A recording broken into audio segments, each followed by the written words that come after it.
Welcome, everybody. It's your man, Izzy, and I am back. The month of May is over. It is June 1st, and I am now done with all the graduations that are going on in my life. Congratulations to my daughters graduating from college, my son graduating from high school, going to scholarship or going to college on scholarship next year, and my nephew, Luis in Texas, who we went to go see. So congratulations to all the kiddos in my life who graduated high school and college. Love you all. But now we're back on the grind. It's Bills football. OTAs have occurred, and we are here to talk about it. So everybody, let's go Bills. Congratulations, Josh Allen, on the wedding. OTAs in the books. Here we go. Let's talk about it.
Welcome, everybody. It's your host, Izzy, right here on the Built in Buffalo YouTube, Facebook, and X/Twitter, whatever you call it. Here to discuss what we learned from OTAs. You know, what the Buffalo Bills are up to. You know, what these players are doing, how they are achieving their goals or not. You know, we have not that much information from OTAs. We had some highlight videos. We had some discussions that went on in the media, direct media in Buffalo, interviews with Coach Sean McDermott, the wedding of Josh Allen and Haley Steinfeld. There's been a lot that's happened this past weekend, and it's very interesting this past week. And I'm just glad that, you know, the Bills, they're looking like what we expected, right? There's a couple of things going on. You know, Joey Bosa messed up his calf, and you know he had his issue where he's probably not going to be available till training camp, so he's going to miss all the spring recovering from a calf. You know, hearing Joey Bosa's hurt is, you know, not really news. I don't know, a lot of people are complaining about it, up in arms about it. I expected him to get hurt at some point. I'm just glad it's nothing that serious. You know, a little calf injury. You know, easily recoverable. Not like he tore or anything. You know, so hands up. You know, praise God that he's okay and that he'll be back for training camp. I see you guys in the comments. Sandra L. King, I missed you too. Thank you. John Robert hears that Caden Prather is doing well. That's good. You know, 7th round pick who none of us really knew much about coming out of Maryland. I really hadn't heard too much about him, but sometimes no news is good news when it comes to guys like that. Miss Nancy in the building. Mama Nancy, thank you for being here. Much love. Go Bills. And walking in faith with Jacob Spears, my man Jacob. Welcome back, buddy. Good to see you. Now, the Bosa injury is, you know, not that big a deal. And I see you, bro. We if you didn't think he was going to get hurt in any way, I think a little naive. He's going to be fine, and you know, we'll get past that. You know, we did bring in Landon Jackson, who, from what I've heard, is looking excellent. Greg Rousseau has been on the team for a while now. We already know what he brings to the table. Javon Solomon looked really good last year when he saw the field. He only saw the field, what was it, 20% of the time maybe, and he produced whenever he saw the field. He was good against the run, and he got a couple of sacks on the season. So if Joey Bosa's there to give emotional support and, you know, drop some knowledge on these guys, cool. I don't think that $12 million is, you know, that big a deal, but it's also more than you should be paying a mentor. So we want him to be on the field and healthy. Bubble wrap that man till the season He doesn't need to see the preseason. Have him practice, have him get out there, train up these young guys, and let's see what he can teach and what he can deliver on the field. He's not going to see the 90% of snaps that he saw when he was with LA.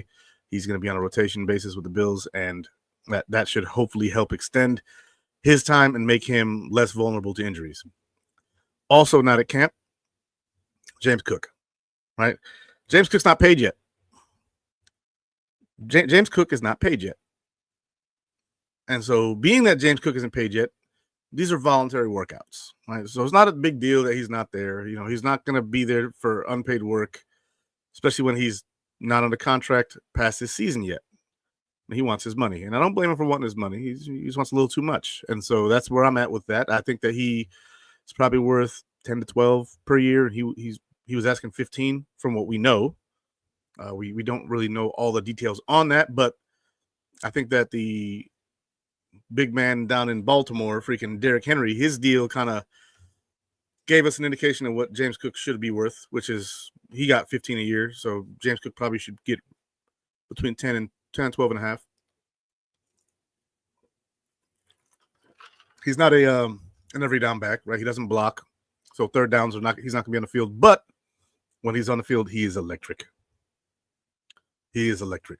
So James Cook, worthy of being paid, just not quite what he's looking for, but we'll see what happens there. Otherwise, Josh Allen was out there, right? He just got married yesterday on the 30th. Congratulations to him. Larry David showed up to his wedding. It was a beautiful thing when you have a wife who's got friends like that. And, from what I've heard, Josh Allen does love Larry David. So it's nice to see Josh Allen, having a good summer. Have a good summer, come into the season, mentally prepared and just happy with where you're at in life, and then just let football be football, train and do a damn good job like he did last year. Josh Allen's life last year, really took a step forward. He just seemed more happy. He seemed more in control. He seemed more cerebral. He took less risks. He did still take some, like he still ran the ball a bit, but Josh Allen was much more calculated, and I think that as he grows and matures, that'll continue to be the case. And so him showing up to camp shows his dedication to his craft, his team, and just overall football. Josh Allen gives a damn about football. He gives a damn about this team, and he really, really, really wants to show everybody, and he wants to get a connection with his new receivers, and that brings up some of the guys who are in that wide receiver room, and we'll get to that. Right now, I'm going to pull up some of these comments and take a look. My man Chris716 says, "Go Bills." Indeed, go Bills. My man John Roberts says, "We'll need Bosa more in February." Correct. January and February. Man, Steve Noble, tough question. Would you rather spend $12 million on Cook or gamble $12 million on Bosa's injury-riddled career? I'd rather pay Cook than Bosa if I was going to go past this season. It'd be Cook. But Cook's asking for 15 apparently, so we're not looking at the same thing. See, man, check my messenger. Let me see what we got. Why don't you send me Jacob? Oh, snap. There you go. Send me a picture of me. You can't see it, but yeah. My boy sent me a picture of myself. Drinking my Pepsi. All right. Let's see. Josh was happy because he loved the everybody eats motto. Didn't have to try and get it to one person. That's true. Right, so this is true. Part of it is why he was happy. He was also happy because he found his wife. He found the lady in his life that's going to be there forever. Hopefully, divorce is a real thing, but Josh seems to be the kind of guy who's going after somebody to be there forever, and I'm happy for him. So I'm hoping that his life outside of football is straight, so his life inside of football should be straight. Deion Dawkins expressed that. He said, Josh found his forever. So yeah. See, not gonna lie, Cook is better than we are giving him credit for. No, Cook is great. He's just not a third down back. I mean, he put up 18 touchdowns last year. He put up 16 on the ground. He tied the Bills' record for most touchdowns in a season, held by O.J. Simpson for like 40, 50 years. Like, he's a great player. He's not $15 million great. There are other running backs that can do what Cook does. And while I would like to see him get paid, you have a certain limit that you pay certain positions, depending on how good that player really is. He's a damn good running back, but is he part of that higher, that upper echelon hierarchy? Is he part of the Josh Jacobs? Is he part of the Saquon Barkleys? Is he part of the Christian McCaffreys? Is he part of the Derrick Henrys? Is he part of the Jonathan Taylors? Is he part of that conversation? He's not. He's damn good though. Hella good. Excellent player. And I want him here. But, it is what it is. And yes, he is definitely a way better player today than he was. See, and Cook is only getting better. I think we need him more than we think. I don't know if that's true, because we do have like the second best running back in football, or offensive line in football. I don't know if that part's true, but I do agree he's great, and I prefer to have him than not. See, I'm excited to see the connection between Josh and Elijah Moore and Palmer. Yeah, indeed. See, Bosa getting paid doesn't affect Cook. It doesn't, because he's only paid this year. See, Josh Allen getting 2 rings. There you go. That's the spirit. My man Jacob is my man David Highland back in the comments. Welcome back, David. Good to see your profile picture there. See, I think he will be looked at how he's developed so far. I think so. Cook's development has been extraordinary. Like, he went from guy who fumbled his first snap ever to guy who was dropping a lot of passes to 2-time 1,000-yard back, and tripled his touchdown count from a year ago. So, yeah, he's phenomenal. James Cook is phenomenal, and I want to see him sign soon. But there are some other guys who also need to get paid, like Conor McGovern, like my man. Who was it said it earlier? John Roberts said Conor McGovern needs to get paid. He does. Like, they brought him in here. He played guard. He moved to center, which is his natural position. A lot of us doubted him because he hadn't played center in a while. Moving to center, easily one of the better centers in the NFL this year. Like, there was no drop-off between Mitch Morse and Conor McGovern at all. And him and Josh Allen are tight. He's a glue guy. He's an excellent player. And so I think that Conor McGovern is a priority. Would I rather pay him over Cook? That's a tough one. I think so, because a center is harder to find. It's harder to find a very, very good center at Conor McGovern's level than it is to find a running back at Cook's level. Granted, you shouldn't take either one of those two guys for granted. They're both excellent players on this team. And Cook, even though he's mentioned, I want my money, I want this, I want that, he's still out here repping the team. And there's videos of him doing interviews and people talking about the rest of the AFC East, and he's like, whatever, Dolphins, and throwing Jets, logos away. Like, James Cook is still a team player. He's just he wants his money. If we don't give it to him, somebody will give him some money.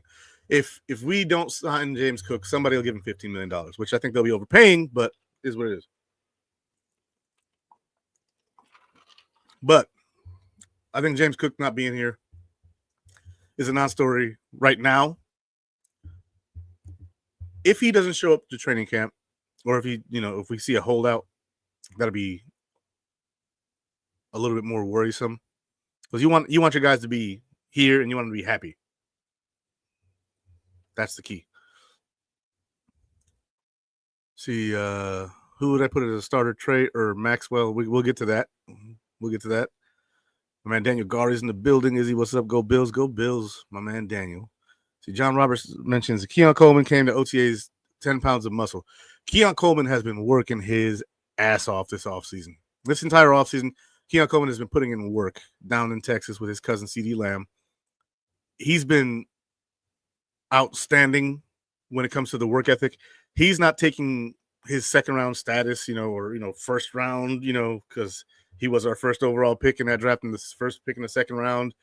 Some people mishmash. He's a second round pick, first in that round, but he's not taking being a high draft pick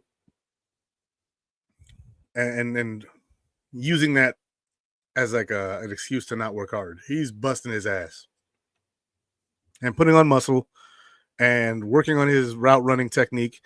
And there's not a lot of guys out there you can work with that are going to be better than CeeDee Lamb at running routes. I hate the Cowboys. Don't get this twisted. I absolutely, as a Bills fan, hate the Dallas Cowboys. I hate them. But you got to recognize greatness when you see it. And CeeDee Lamb is great. He's a great route runner. Man, bro comes back and says, true, and I don't think it would be tough, but I think this is why Bean gets the big bucks. He has to figure it out, and I think he will. I think he will too. Marianne Calabresi says, how about Osiris Torrance? So he is eligible for a contract extension after this year. Right? This is his third year. After this year, he is eligible for contract extension, so we're not ready for him just yet. If he goes for maximum guard money, he's going to be expensive. If he decides that the Bills are the team that drafted him and this is where he wants to be because he's well coached and happy with his situation, he might take less. We've seen that with other players. We've seen that with Christian Benford. We've seen that with Terrell Bernard. We've seen that with Greg Rousseau. Like, these guys on the market could have gotten more money, but they stayed for less. Now, did they stay for a lot less? No. Like, Christian Benford was probably looking at $23 million a year. He took 19. That's still close. It's a little bit of a discount, but it helps the Bills in the long run. Every player that takes, $2 to $5 million less per year to be here is helping the team out. Khalil Shakir was estimated at like 20. He took 16. So we'll see what happens with Osiris Torrance, but that's next offseason. So we'll revisit that when it's time to look at him. See, watch Ray Davis this year, whether Cook's here or not. Ray Davis, I think, is going to be a dog. He's a little older, for a young running back. He'll be 25 this year, but the man's a bruiser, and he knows how to use his body to make and break contact. I really do like that. Let's see. Man Smith says Coleman added 10 pounds of muscle. Let's hope he didn't lose 10 points on his 40 time. I know you're kidding, man. I see you. Let's see. Didn't realize you had a stutter at Roy Collins. Oh, snap. Okay, y'all are being mean. So he's going to be a beast. He is going to be a beast. Coleman's gonna be nasty. And then he gets another offseason to build his chemistry with Josh Allen. The surprising names that we've heard coming out of training camp, which isn't really surprising to some of us fans because we wanted him here anyway. I remember throughout the offseason, people were clamoring for what's his name? Elijah Moore. A lot of Bills fans were like, we should go get Elijah Moore. He's fast. And I wasn't one of them because I was just like, Bean's going to handle the receiver room. We did a good job with it last year. We didn't have any super stud star receivers on the team, and we did just fine. I think that he'll handle it just fine. We picked up Joshua Palmer, who I really like because of his route running ability, his ability to win at the top of routes and create separation. He's not as fast as Elijah Moore. And apparently Elijah Moore and Josh Allen are building chemistry fast. Apparently he's loving the way Josh puts the ball on him. He's loving the way that Josh is able to put touch on it and laser beam it in there. He's appreciating the fact that he is now playing with a stud quarterback and not some bum he's had to deal with between the Browns and the Jets. He's now playing with a top 3 quarterback in the NFL in Joshua Patrick Allen for these here Buffalo Bills. And so Elijah Moore is the name to look out for. There's a name. He may be a guy who takes time away from a Curtis Samuel, right? If he's out there balling his brains out, right? If he's out there just catching everything, running the crispy routes, and Josh Allen turns this kid into like a Cole Beasley type guy where he's just like a safety blanket. You could see this guy getting extended here too. And the future of the Bills wide receiver room being Khalil Shakir, Keon Coleman, Joshua Palmer, and Elijah Moore. You could see that. I could see that. I'm really excited to see what Elijah Moore can do. It is a crowded receiver room with a lot of guys who are in the same caliber, right? Like Khalil Shakir, top flight slot guy. Keon Coleman, they say he's more of a big slot guy. So when Shakir's taking his breaks, Keon Coleman can jump in there. Joshua Palmer can play every wide receiver spot on the field, as can Moore. Moore can play inside and outside. Shakir can play outside, but he's definitely more adept on the inside. And Keon Coleman now has an NFL season where he played mostly on the outside, right? He got hurt. He missed some time. He only had 29 catches. But Keon Coleman had like 19 yards per reception. He put up over 500 yards on only 30 catches. I like what I'm seeing. I really do from the wide receiver room. They are out there competing. And Josh Allen is probably frothing at the mouth, just waiting for training camp and preseason so they can put the pads on and get to work. My man asked, do you think Dorian Strong is going to beat out Dane Jackson for the finals? Yes, I do. I've heard good things about Dorian Strong. Technique is sharp. He's faster than Dane Jackson. He's a draft pick this year. You know, Dane has been here and then has been, allowed to leave. He was released by his former team, the Panthers. I could see Dane Jackson ending up on the practice squad, as a depth guy. But Dorian Strong, I'm hearing a lot of good things for. Plus, it seems like the Bills have a thing for guys named Dorian now. So here we are. See, it'll be interesting to see who gets more targets, Moore or Samuel. I think Moore will get more targets, but I think Samuel is going to see an uptick in the touches. But they might not be receptions. Like he's going to see the end arounds. He's probably going to be Curtis Samuel. You might see him, on some screens. I see that kind of gadget guy. I don't like throwing him in a bucket like that, but Curtis Samuel, he's really good at creating space after the catch. He's really good at, creating yardage after the catch. He's a good player like that. Elijah Moore is much more crispy of a route runner, and he can get deep. Now, Samuel's fast, but for some reason, he doesn't create separation getting deep. Elijah Moore does. And so I see Elijah Moore getting more targets, but I don't know how many more. The Bills can move on from Curtis Samuel after the season. So if they decided to do that and they wanted to keep more, they could. I like Curtis Samuel. Last year was, a disappointment, but his injuries were kind of indicative. But he was injured, and so availability is the best ability. We're going to see what happens. See, Samuel had some big plays down the stretch last year. He absolutely did. Rumor is Elijah Moore will also be kick returner, and we get rid of Codrington. That saves you a whole roster spot because then you have a receiver who can play receiver and he can play special teams. So that's a guy taking two jobs versus Codrington who only plays one. He's not good on defense. So we'll see. See, Shakir, Coleman, Moore, Palmer, and Samuel are a very solid group of 5 wide receivers. They are. We'll see if we keep 6 this year because that's kind of been something that we've talked about as fans, but we have not really seen. Like Jalen Virgil ended up on the roster later in the year, but, things had to happen for that. So, yes, indeed. Okay, so you agree with my Dorian Strong take. I like it. There we go. Samuel is going to be on the back burner this year. Moore is going to take a majority of snaps on most offensive packages. I think so. I think that Moore, Samuel's going to be lined up in the backfield a lot. He's going to be a guy you see in motion a lot. He's a guy you're going to see, running a lot of drag routes. You're going to see him doing a lot of, zigzag routes. You're going to see him doing a lot more complicated short stuff, whereas more traditional routes are probably going to go to Moore. Now, the Bills do run a lot of the herky-jerky, wide receiver bubble screens, slants. They do run a lot of that stuff. But I think that the goal is to also be able to open up the field deep, and that's why you bring in a Joshua Palmer and you bring in Elijah Moore. Those guys get open deep. They open the field up for your quarterback and allow him to read more of the field, Whereas last year we had a bunch of slower guys and then guys who just aren't good at beating corners deep. So what happened?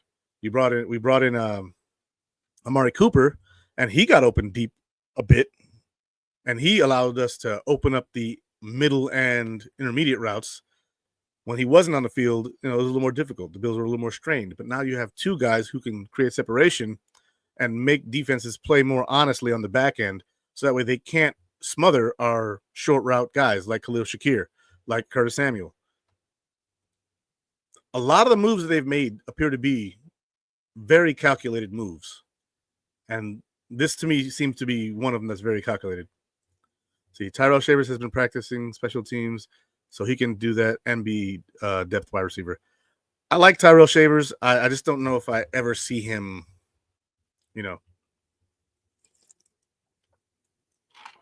making the 53. It's possible. I like what I've seen from him, and he seems to be improving every year. But he just isn't cracking the roster. Let's see. KJ Hamler's still here. Shavers, Chenault, lots of deep cuts. Yeah. There's going to be a lot of competition. This is not a job one for Elijah Moore at all, but it's a step in the right direction for that guy. We'll see what happens. Right? He's got guys like Laviska Chenault who are going to be breathing down his neck and hoping to get some special team snaps, do whatever he can do to make this roster. We'll see what happens, but my five, if it's five, is Shakir, Coleman, Moore, Palmer, and Samuel. Those are my five. Steve Noble said it right here, and I agree with that. If it's only five, I could see us keeping six. Question is, where does that other spot come from? And if we keep six, is it going to be someone like a Tyrell Shavers who laid it on the line when Michael Hoyt and Larry Ogunjobi come off their suspensions? Is that the person they're going to cut to bring us back down to five? We're talking big boy stuff here, so we'll see what happens. See, give me 3 early predictions on who you think might be cut before the season opener. Ooh. 3 early predictions who will be cut before.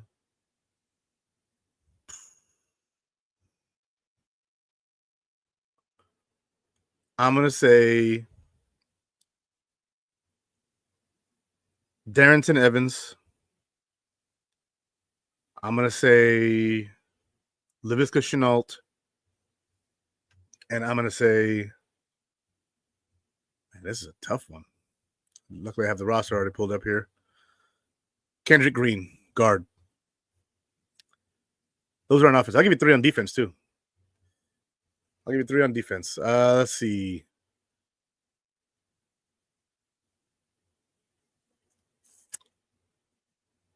Balin Spector, Keontae Jenkins, Dane Jackson. Those guys will be cut. Will not make the roster. Also surprised, probably DeMar Hamlin. Love DeMar Hamlin. Love his story. He's very limited as a safety. Good tackler, but liability and coverage.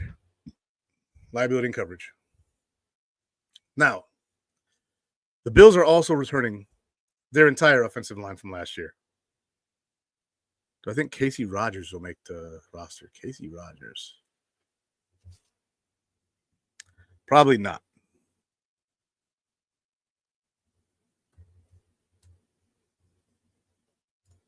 Let me see.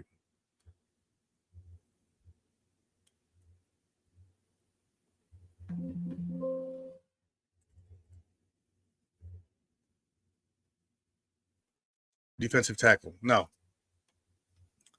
Could make the practice squad, though, because I think the defensive tackle room is going to be Daquan Jones, Deion Walker, Ed Oliver, TJ Sanders, and Dwayne Carter. And we may see someone like Deion Walker be put on IR because of the back injury they discovered at the combine. When Ogunjobi's time to come back up, I think that Deion Walker, somebody who could end up on IR to allow Ogunjobi to take his roster spot, and then you allow that kid to heal for the rest of the year.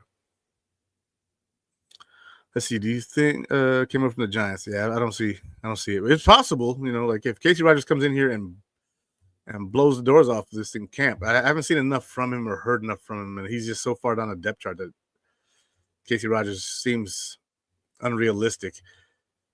He's a good sized guy, 6'5", 305. He's a little tall for a big stuffer in the middle, and he didn't really accrue any stats last year, so I think anybody like that is a long shot. I think Zion Logue has a higher percentage chance of making it than Casey Rogers. See, Wande Owens is an undrafted free agent safety. Yeah. See, I'm still wanting Justin Simmons to shore up safety spot. Look, Justin Simmons would be a dream.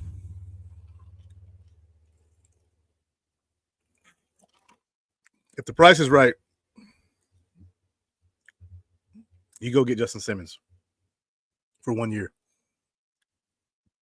So we'll see. Yeah, I agree with you, Roy Collins. Now, looking back at the offense, I was talking about the offensive line.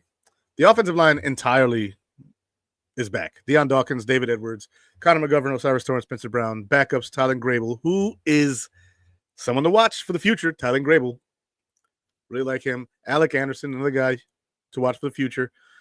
SVPG, if the Connor McGovern thing doesn't work out, we did draft a center last year out of Georgia, excellent offensive lineman in college, played very well for them, won a national championship there, outstanding player. I think that Cedric Van Pant-Granger has potential to move into the starting job if Connor McGovern is not retained. I'd prefer to retain Connor McGovern because if it ain't broke, don't freaking fix it. But if the money ain't right,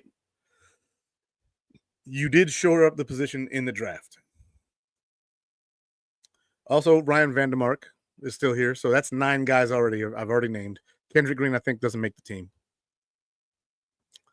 And then you have guys like, Jacob Bayer, Rush Raymer, Richard Garage, Mike Edwards, Chase Lunt, Travis Clayton from the International Pathways Program. I think that the first 9 guys I named will make the roster.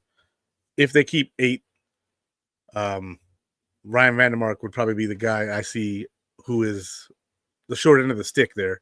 I think Chase Lunt is going to be a practice squad guy. Also, Mike Edwards, who I'm hopeful for because I live here in North Carolina. I live down in the Fayetteville area. I live just north of Fayetteville in Harnett County. And he went to Campbell University, which is right here in Harnett County, like 25, 30 minutes away. And he's from Hope Mills, North Carolina, just south of Fort Bragg, where I live at. I live just north of Fort Bragg. He's literally from 40 minutes south of here. And then he went to college at NC State for a little while, transferred over to Campbell, and then was going to be drafted out of a small school like Campbell, which is really more of a baseball school. Campbell's top 15 baseball team quite often. Last year they were, I think, 13th. So, yeah, it's more of a baseball school. It's a very nice campus. My son graduated high school, and his graduation was at Campbell University, where Mike Edwards went. So, very, very hopeful for Mike Edwards, just because he's a local guy. He's got my hope. But you got to prove it on the field. I hope he does. But the offensive line is still intact. The most movement on offense has been at wide receiver. You still have Dawson Knox, Dalton Kincaid, and then we did draft Jackson Hawes. Zach Davidson has been having an excellent time receiving, but he's fighting for that tight end 3 job, which is more of a blocking role. He's going to have to show that he can block as good as he can catch, because he's out there catching touchdowns, but we might need you to block for, James Cook, Ray Davis, and Ty Johnson. You got to be able to put that on tape. He's probably in camp, in OTA so far. Zach Davidson, excellent receiver. So we'll see. We'll see what happens. My man Roy says, my UConn guy Vandermark better make the cut. Probably not Lunt, though. I think that Lunt is going to end up on the practice squad, right? And that's if someone doesn't scoop him off of our practice squad, right? When we do those cuts and it's time to put him on the practice squad, we'll see. But if the Bills keep 8 offensive linemen, I'd say that Ryan Vandermark's probably the odd man out. Tylen Grable played very well when called upon last year. Alec Anderson's our 6th, lineman in jumbo packages, and Cedric Van Granger is our backup center. And Tylen Grable kind of unasked Ryan Vandermark as the swing tackle, so we'll see what happens. Haas been catching some balls. I heard that Haas has been catching some passes too. And from the reports I heard about Jackson Haas, he has been out there finding the hole in zones and being able to set down, which screams Travis Kelce to me. Travis Kelce is a master at finding a gap in the zone, setting, and then being a target. Now, is Jackson Haas Travis Kelce? Absolutely not. He's closer probably to Lee Smith than Travis Kelce, but he can block. He can block, and he can catch, and he knows how to find holes in zones. So, Jackson Haas is probably going to be our 3rd tight end. Probably. Zach Davidson might find his way in the practice squad, but you never know. Somebody might like what they see out of Zach Davidson and bring him to be their tight end 2 because they need a receiving tight end. Zach Davidson fits the tight end 2 role more than he does the tight end 3 role. We'll see what happens. Reggie Gilliam's still here. He's making the team. We run the ball way too much, and he's a damn good fullback, and he's damn good on special teams. Reggie Gilliam does too much on this team to not be brought back, especially for the little bit of money he makes in comparison to his teammates. Plus, if you really needed him to, he can step up and play tight end. That was his original position. He is now our fullback, but he can play tight end. He's got wheels. He can move. He can run routes, and he catches everything thrown his way. I have not ever seen him drop a pass. I have not seen it happen yet. If one of you guys has an example, send me the video. I have not seen it yet. So Reggie Gilliam, to me, locked to make this roster. Looking back down at the defense now. See, my man Roy Collins, Haas 2025 receiving stats, 8 catches, 52 yards. Remember Dawson Knox didn't catch a touchdown all of college. He came to the Bills. He was putting up 7 touchdowns per season for his first, 3-4 years. Like, college production doesn't always spell out NFL production. Plus, he played at Georgia Tech, where he was definitely asked mostly to block. They ran the ball quite a bit, and they had a solid quarterback. But yeah, see, Jackson Haas can be backup fullback. He can be a lot of different things. I think that Jackson Haas is going to be somebody who they line up a lot of different places, especially if you don't want the team that you are playing against to know what you're doing, because he can catch the ball and he can find gaps in zones. And so if you need a first down and you got a guy who can find a gap in the zone, set down, catch the ball, get the first, he might end the year with, 15 targets, 10 catches, and 120 yards. If that's what it is, that's what it is. So he's going by Mr. Swift now. You talk about Travis Kelce, this guy, David Heiler. I like it. I like that. So yeah, very true. I believe Landon Jackson will be a much better pro than college player. I think so too. And we're about to get to the defense, because I've been here for almost 40 minutes, and it's been all offense. We're going defense now. Defensive end. I got my guys Rousseau. I got Bosa, Epinesa, Landon Jackson, Javon Solomon making the team. Of course, Michael Hoyt suspended for the first 6 weeks. When he comes back, it'll be before the trade deadline. You could see somebody like AJ Epinesa get traded. It actually saves us more money to trade AJ Epinesa than to flat out cut him. So he's a guy who's going to be on the trade block, I think, Mr. Epinesa. I do like AJ Epinesa, right? I know a lot of people are not high on AJ Epinesa. He plays 30 to 40% of snaps every year. He gets you 6 sacks to 7 sacks every year. Like, I like AJ Epinesa. He is consistent. He does well in pass rush situations. I don't trust him as much in run stopping situations, but on obvious passing downs, it's 3rd and 15 and Epinesa is on the field, I don't mind one bit. He can get after the quarterback. He can beat offensive tackles off the line, and he can create some havoc in the backfield. I like AJ Epinesa for what he's getting paid, for how he plays the game, and for the production to snap ratio. I like AJ Epinesa. Like, some people hate that he's on the team. I do like AJ Epinesa. My man David Holland comes in. Solomon's going to surprise. Watch. I don't think he's look. I know what you're saying, but it wouldn't surprise me. You know what I'm saying? Like Javon Solomon to me is not a surprise. He's not somebody who, if he puts up 7-8 sacks, I'm gonna be like, oh, I didn't see that coming. No, if he sees more time on the field than he saw last year, he's gonna get more sacks because he is that damn good. Like when he was on the field, he created matchup nightmares. Javon Solomon is somebody who I think can be developed into a really, really good rotational edge rusher. I'm actually quite high on him. That's why I have him making a team, and I have Epinesa as the more likely trade target. Because Epinesa, we owe him more money, but we save more if we trade him. Plus, Solomon, 6th-round pick, controlled contract for the next 3 seasons. You only have Epinesa for this year, and he's a free agent anyway. So your trade target, by logically thinking about this whole situation, would be Epinesa. And I'm on PFF now, looking at Javon Solomon. He played 135 snaps. 44 of them were run defense snaps. 89 of them were pass snaps. He had 2 sacks, 8 stops, 8 hurries, 4 QB hits, 14 total pressures. For the amount of snaps he saw, the man was a menace.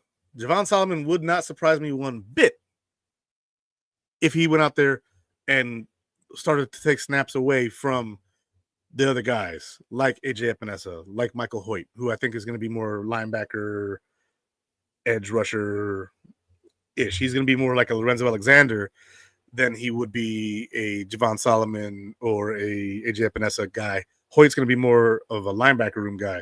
And so when you bring him back, he might actually not cost an AJ Epinesa his job. He may cost like a Balen Spector his job. I don't think Balen Spector makes the roster, but that's neither here nor there. Like the role he's going to play, Michael Hoyt, it may not be what a lot of us think it's going to be. And then when you have a guy like Javon Solomon, who's 24 years old, 6'2", 245, he's not a big edge rusher, but his PFF grade is a 73.1 for a 6th-round pick. That's pretty damn good. A 72.9 pass rush grade, run defense not great. Screams faster AJ Epinesa to me. Let's see. Due to the suspensions and the recent Bosa setback, I think Epinesa makes the team. And if he is traded, it will be during the – yeah, exactly. That's what I'm saying, Steve. I'm not saying before the season. I think Epinesa makes the initial 53. And then when Hoyt comes back, he potentially becomes a trade target.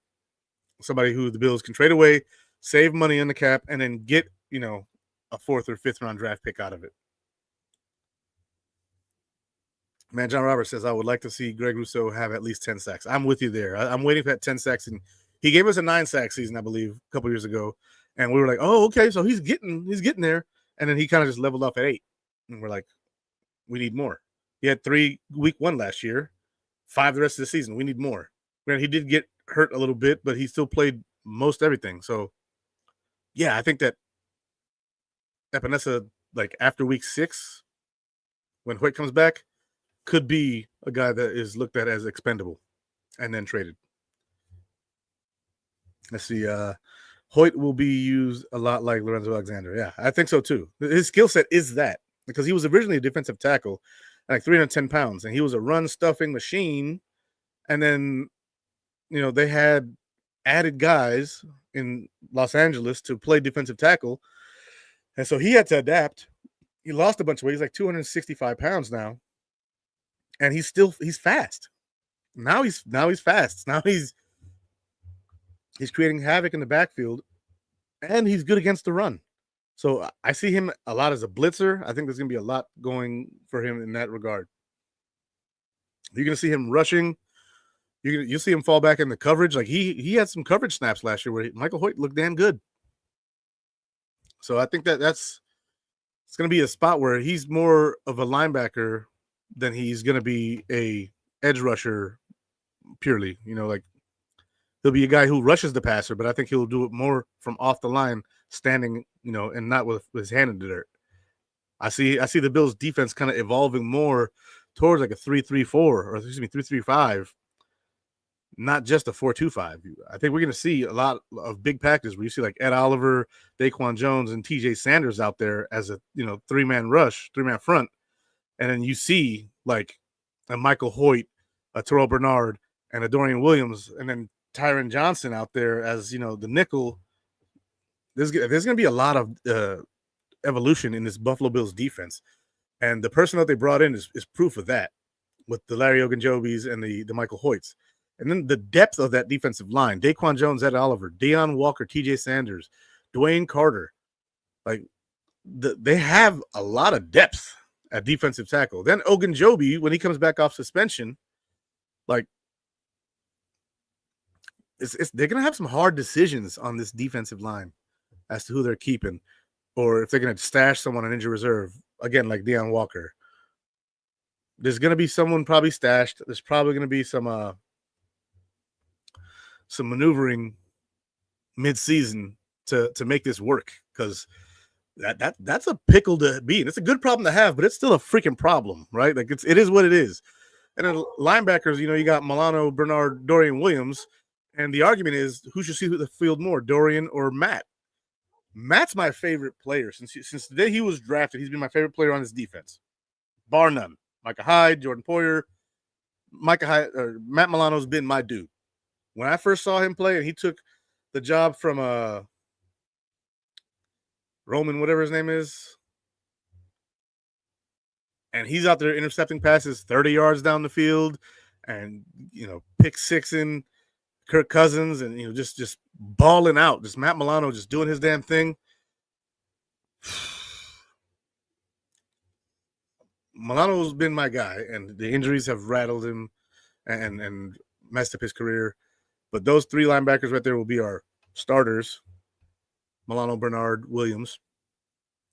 Then you got Eddie Ulofoshio and Joe Andreessen, who I see making the team. Keontae Jenkins and Balen Spector, I don't know if I see them making the team, especially if the idea is for Hoyt to come back. Balen Spector might make the initial 53, but I think that they'll end up keeping A.J. Epinesa over him, which is why you could see A.J. Epinesa get traded after Hoyt comes back, but making the initial 53. That's where that comes from in my head.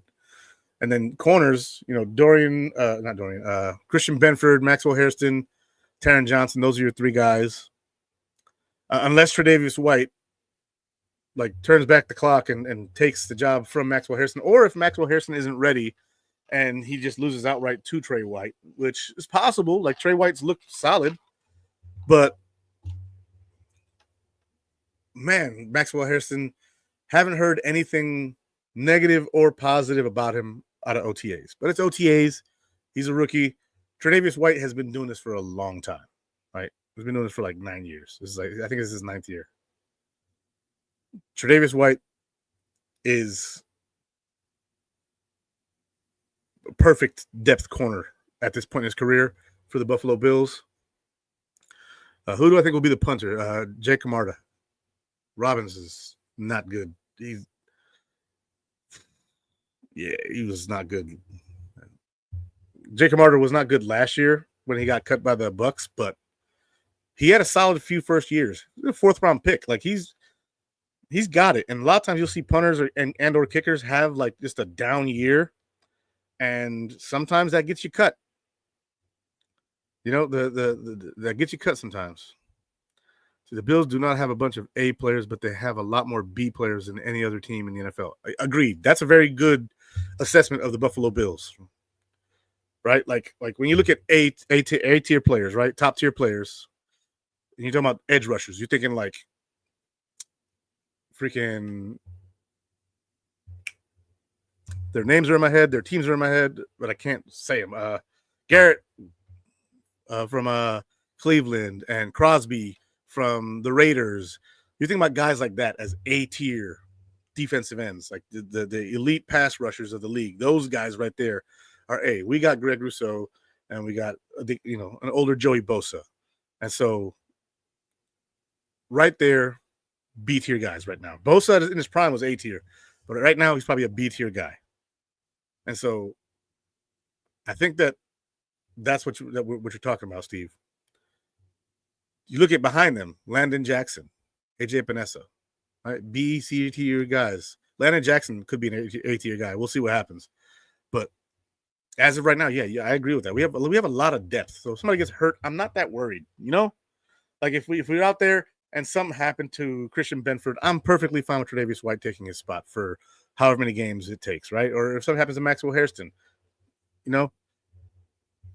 But at corner, we have a lot of depth there too. Like you look at Nickelback, we have Taron Johnson, we have Jordan Hancock, who's going to be like a nickel / safety kind of guy. Cam Lewis. But at corner, Maxwell Hairston and Christian Benford, Tre'Davious White, Dorian Strong, who I think is going to make this team over Dane Jackson just because of the speed, technique, and the sheer fact that he is making an impact in camp. And so the Bills' cornerback room, for me, is going to be Christian Benford, Maxwell Hairston, Taron Johnson, Tre'Davious White, Dorian Strong, and probably Jamarcus Ingram. If they keep 6 guys, those are the guys. And then you can keep Jordan Hancock in the safety room. Taylor Rapp, Cole Bishop, Jordan Hancock, Derek Forrest. And then Jordan Hancock can play slot and outside there. Gives you an extra spot at corner. So that's where I'm at with that. See, Milano will get the snaps as long as he remains healthy and available, in my opinion. I think so too. I think that the plan is for after this year, Milano to move on, and then Dorian Williams to take his place. And as bittersweet as that is for me, because I love Matt Milano, it's my dude, Dorian Williams played outstanding. He played outstanding. Like from year 1 to year 2, Dorian Williams made a huge impact in growth. His growth as a player was phenomenal. Like he's probably the most improved. And I think Sean McDermott might have said this. Was the most improved defensive player on this team from year 1 to year 2. See, Dorian Strong and Max Hairston are practicing together. Good. Max can learn some technique from Dorian, and Dorian can show his talent and ability. I like that the Bills did this too. Like I know a lot of Bills fans are not super happy. That the Bills drafted so many corners. Like we drafted 3 corners. Like relax. One of them's more of a safety, nickel guy, and you drafted 2 guys who were definitely outside corners. I don't mind the doubling down there because let's say something happens to Max Hairston, he gets hurt. He's a smaller guy, or let's say he just doesn't pan out and he relies on his speed too much, and you drafted a guy in Dorian Strong who runs a 4.5, but technically is excellent, and you went and got another Christian Benford in the 6th round, and it doesn't work out. Would I be upset with Brandon Beane for drafting Max Hairston? Yeah, I would. But would I be happy that we still got another CB who can play and we didn't miss a beat because he double dipped? Yes. 2 things can be true at once. But I really enjoy the fact that Dorian Strong is able to contribute to this team like he's a veteran already, even though he's not projected to start. Like the depth that he provides this defense at corner, no complaints here. None.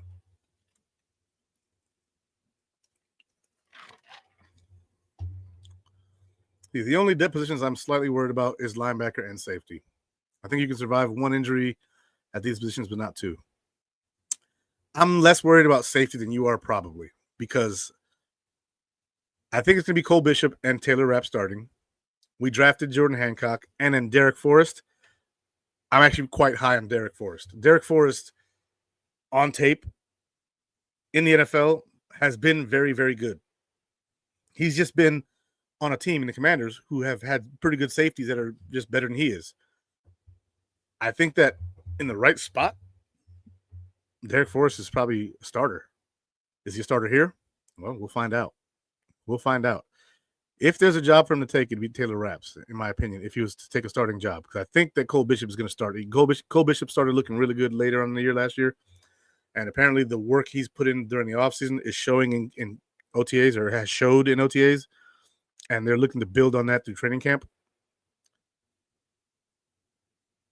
I'm less worried about safety. I think that if you lose a Rap and a Bishop, Jordan Hancock, Derek Forrest, and then you bring back like a Wande Owens, or you sign somebody off the street. But yeah, I like the safety room.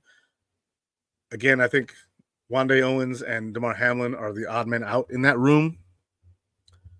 But we'll see, right? Because we don't have a lot of information on Jordan Hancock just yet. We'll see what happens in training camp and preseason. But he was a draft pick. And they like to favor their draft picks. See, they're talking about a sleeper cut. Curtis Samuel will save $500,000 this year and $5 million next year. What will it cost if we cut him? That's easy to find out. Let me see. Curtis Samuel contract, and I think that he's more likely a trade candidate than he is a cut candidate. I'll be honest with you there. See, Derek Forrest is only 25. He is. All I see. Okay, so he signed a $24 million contract, 3 years. There's an out in his contract after this year. If we cut him now, dead cap is $12.08 million. We would save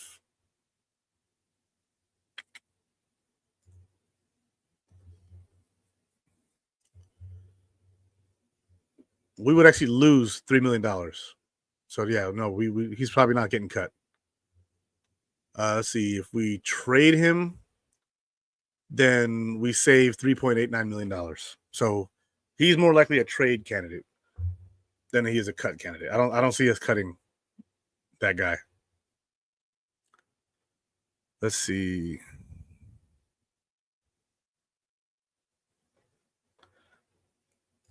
Let's go. We're talking about T and them. It's my lady there. T's awesome. See, Wande Owens could be practice squad. I think he will be a practice squad guy. I just don't see him making the main roster. The practice squad is going to be crazy for the Bills. Like so much depth. But I was talking about the linebackers, and Dorian Williams again. Like pass rush grade and run defense grade were through the roof. He wasn't great in coverage, but tell you what, man, the dude had 79 solo tackles, and he split time with Milano last year. He played 651 snaps. Freaking 284 of them were rush snaps. 50 were passing snaps. And 317 or pass rush snaps. And then 317 were pass coverage snaps. So we had a good sample size of him. His coverage grade, I believe, improved from last year, but no, it actually went down. Everything else went up. So I think that you'll see him working on his coverage skills. I like Dorian Williams quite a bit. I think that he's going to be an impact player for the Bills this year, especially when they want to play against the run or if they want to blitz. He's going to be a guy who does a lot of that. I mean, kicker's going to be Tyler Bass, obviously. Punter, I believe, is going to be Jake Camarda. Excuse me. Kick returner, I can see Ray Davis, Ty Johnson, Khalil Shakir, Elijah Moore, all taking that spot away from Brandon Codrington. If there is a chance that Laviska Shenault makes the roster, very small, slight chance he does, he could be a guy who's out there returning kicks. Reed Ferguson is going to be our long snapper. Obviously, he's the longest tenured Buffalo Bill on the roster at this moment. So there's that. We'll see what happens there. See, John Roberts says Keontae could be a depth until Hoyt comes back. Let me see what you're talking about. You're talking about linebacker or Keontae Jenkins? He could be. I would not be opposed to cutting Ben Inspector before the season starts and then rolling with a Keontae Jenkins, on the roster, but being, inactive. And then he may, end up being cut and put on a practice squad. He's only 219 pounds, so he still has to grow into his frame. He's 6'3", 219. He really needs to grow a little bit. I'd see him more as a safety right now than a linebacker. He's got some speed to him. He's 6'3". I mean, so he'd be a big safety, but he's a small linebacker. So we'll see what happens there. But yeah, the big stories out of OTA so far. Josh Allen showed up. knowing full well he was getting married on the 30th. James Cook didn't show up, knowing full well he wants his money. Elijah Moore and Josh Allen seem to be creating chemistry quite quickly. And I think that's a good thing. Tre'Davious White has had a solid OTAs. Got beat a couple times, but, that's part of the game. Not a lot of news on our first-round pick, Maxwell Hairston, but the defensive line has been promising. Apparently, they dropped Deion Walker into coverage. Granted, Jackson Hawes, I believe, caught a pass over him or behind him. And being 6'7", might help Deion Walker if they ever want to drop a tackle in the coverage, like just to cover the short middle of the field right there, where they do a lot of their crossers and their drag routes and stuff like that. He's a guy you could, drop back and he could catch the ball. I mean, he did have an interception in college. It's one of his highlights. So I just don't know if that's what I want to be doing. But, sometimes you got to mix it up, blitz a linebacker and drop a tackle, and voila. Every now and then you get a crazy play like a defensive tackle getting getting an interception. And if he's as talented as big Mr. Sam Adams, he can take that thing in for a touchdown and do his damn thing. But yeah, the team has been pretty good. OTAs have gone basically how I thought they would go from what I'm hearing. Not a lot of news on the rookies, but some of them have stuck out. Not a lot of news on the incoming players who are free agents, but some stuck out like Elijah Moore.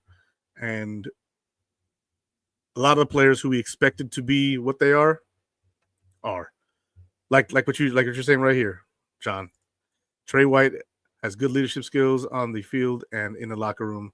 I was told, that it's always been the case with my man Trey White. So Tre'Davious White doing Tre'Davious White things are, not necessarily the athletic things he used to do for us, but the locker room, the community stuff that he does.